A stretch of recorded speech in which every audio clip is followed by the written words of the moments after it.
체교과 나왔는데, 증권사를 어떻게 들어갔냐면, 이건 조금 사연이 있습니다. 일단 결론만 말씀드리면, 저는 약간 낙하산이에요. 약간이 아니라 많이 낙하산이죠.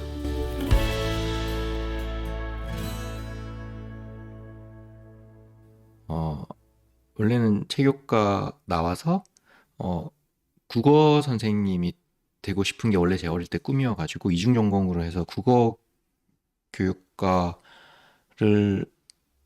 해서 그러면 그 임용고시를 칠 수 있으니까, 어, 그렇게 준비해서 국어 선생님을 하는 게 목표였는데, 음, 그, 군대를 ROTC로 가다 보니까, 군대를 전역할 때쯤 되면 거의 취업이 힘들더라고요.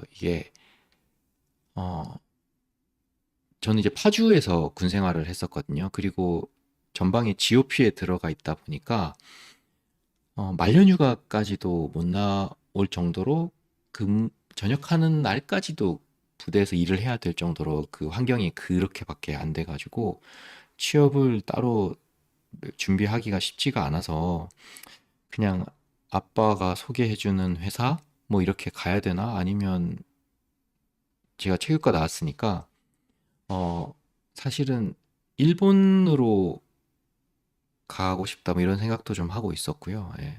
그땐 운동을 엄청 잘할 때였으니까 여러 가지로 그런 생각을 하고 있었는데 장교들 채용이라 그래가지고 부대로 직접 들어와서 채용을 하는 기업들이 있거든요. 좀 빡센 회사들이죠. 뭐 동부, 이랜드, 롯데 이런 회사들은 그런 상황을 알고 직접 장교들을 뽑으러 부대로 찾아오는 기업들이 있거든요. 그래서 그 기업 중에 하나인 이랜드에 처음에는 취직을 했었어요.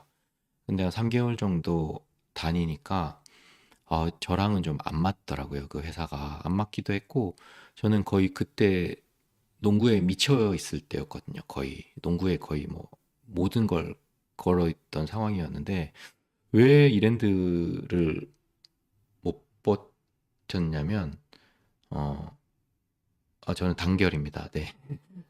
네. 음, 그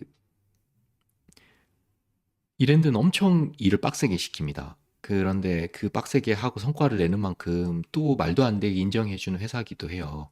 그래서 어린 나이에 뭐 높은 자리에 올라가고 지점장이 되고 하는 것들도 가능한 회사가 이랜드인데 제가 일요일 날 중요한 농구 시합이 있었거든요. 그래서 토요일까지 엄청나게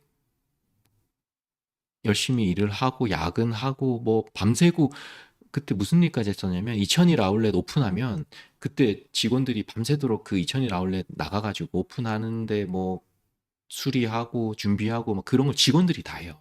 다른 그 외주를 주는 게 아니라 그렇게 막 밤새고 그렇게 해서 일요일 날은 농구 시합을 나가야 돼서 일요일 날도 회사를 나오라고 하길래 제가 오전에 그러면 농구 시합만 하고 나가겠습니다. 라고 이야기를 했더니 저한테 농구 그게 뭐 그렇게 중요하다고 회사 일인데 못 나오냐 이런 식으로 이야기를 하더라고요. 그래서 제가 거기서 핀트가 확 나갔어요. 아니, 회사에는 그 뭐가 그렇게 중요해서 내 인생을 갈아 넣게 그렇게 요구를 하면서 내가 일요일 하루 나한테 주어진 휴일에 내가 중요한 일을 하겠다는데 그걸 어떻게 저렇게 평가절하해서 말할 수 있지? 이제 그런 거에 너무 충격을 받아가지고요. 그냥 그날부터 바로 회사 안 갔어요. 예. 그랬더니 거의 한 달을 이랜드에서 저희 집 찾아오고 막 그렇게 하더라고요. 네, 근데 그런데도 진짜 꼴도 보기 싫어가지고 안 보고는 그러고는 뭐 다른 걸 알아보려고 왔다 갔다 하던 도중에 그 한국투자증권에 높은 고위직에 계신 분이 어 저랑 같이 농구 동아리를 하는 형이 계시거든요. 근데 그 형이 평소에 이제 제가 운동하는 모습에서 그렇게 느꼈는지는 모르겠지만 어, 같이 한번 회사에서 일 좀 도와줄래? 뭐 이런 식으로 말씀을 하시더라고요. 그래서 저는 사실 그때 증권사가 뭔지도 잘 몰랐고 약간 그냥 나랑 내가 수준 내가 갈 만한 곳은 아니겠구나라고 생각을 해서 별 생각을 안 했는데 그럼 한번 지원해보라고 해서 지원을 했죠. 어, 그랬더니 그 서류 면접에서 떨어진 거예요. 서류에서. 예. 이게 너무 커트라인도 안 되는 자격증도 하나도 없죠. 군대 갔다 와가지고 증명사진도 제가 그 장교 제복 입고 찍은 사진으로 해서 냈거든요. ROTC 전형도 아닌데 아무것도 모르고 진짜. 그래 놓으니까 인사부에서 그게 그 고위직이 요청을 해서 지원한 사람인지 모르고 그걸 어디 버려가지고 없었던 거예요. 제 인사 서류가. 근데 연락을 했더니 그 고위직에 있는 선배가 다시 인사부장한테 연락을 해서 인사과가 완전 뒤집어져가지고 제 서류 다시 찾아가지고 그거 안 버린 척하고 이제 서류를 합격을 하고요. 네. 그러고는 좀 인사부장님한테 코칭을 받았죠.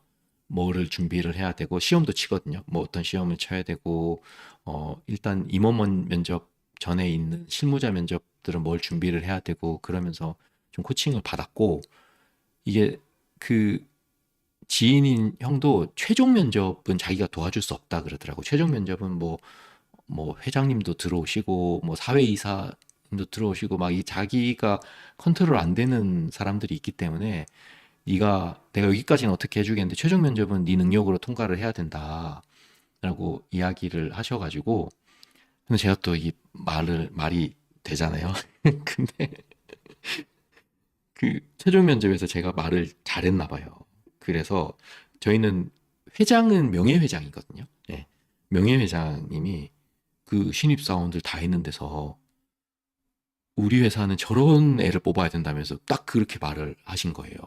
사실 그 반은 허풍인데, 예. 그랬는데, 그래서 붙었죠, 뭐. 그래서 회사에 붙었습니다. 예.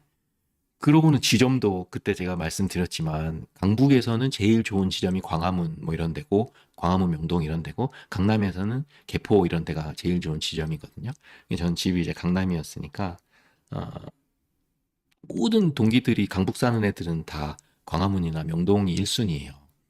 근데 저한테도 그 인사부장이 막 화를 내면서 물어보더라고요. 아, 요새 애들은 빠져가지고 다 광화문 명동 가려고 한다고. 진짜 자기가, 자기 때는 아무 데나 보내줘도 진짜 뭐, 열과 성을 다해서 지방도 가고 막 그러는데 요즘은 뭐 지방 보낸다 그러면 그만둘 판이야? 막 이러면서 저한테 그러시더라고요. 그래서 저한테 너 어디 가고 싶어? 그러길래. 아, 저는 뭐 지방이라도 괜찮습니다. 그랬더니만 저는 광화문으로 발령을 해주더라고요. 네. 그래서 신입사원 때부터 좀 좋은 기반인 환경에서 그리고 광화문 이 증권사 지점도 특색이 좀 있어요. 그 펀드 같은 금융 상품이 주력인 지점이 있고요. 주식만 전문으로 하는 지점이 또 있거든요. 근데 광화문은 또 주식을 주로 하는 지점이었다 보니까 그 거기서 이제 주식 업무를 제일 많이 하게 됐죠. 예. 그래서 처음 동기들은 거의 뭐 1년 동안 그 창구 업무라 그래가지고 통장 발급하고 막 하는 업무를 하는 동기들도 있었어요. 다른 지점에는. 근데 저는 그거를 한 번도 단 하루도 예, 거기서 앉아본 적이 없는 거의 몇 안 되는 희귀한 바로 실무로 투입돼서 주식을 공부하고 배울 수 있었던 그런 기회가 됐었고요. 그리고는 이제 회사에서 한 1년 정도 일했나? 또 좀 사연이 있었는데, 음, 저희 아버지가 여행사를 하고 계셨거든요. 근데 그때 거의 뭐 베트남, 캄보디아 이제 그쪽으로 가는 독점 라인에 그 비행기도 있었고, 그랬는데 그때 무슨 사고가 났나, 무슨 전염병이 돌았나, 베트남, 그래가지고 거의 사업이 망했어요. 망했던 것 같아요. 자세히는 물어보지는 않았는데, 망해가지고 저한테 대출을 좀 해달라고 하시더라고요. 그래가지고 제가 어딘지도 기억이 나요. 압구정동에 있는 어 무슨 저축은행이었는데 거기서 그 아버지가 급한 돈하고 막 해서 몇 억을 제가 보증을 서가지고 대출을 받았거든요. 근데 그 이자도 제가 납부를 해야 되는 상황이 됐는데 그런 제2금융권에서 대출을 받으니까 이자가 진짜 어마어마하더라고요. 그때 거의 뭐 한 달에 500 정도가 이자였던 것 같아요. 26살, 7살이었으니까. 네.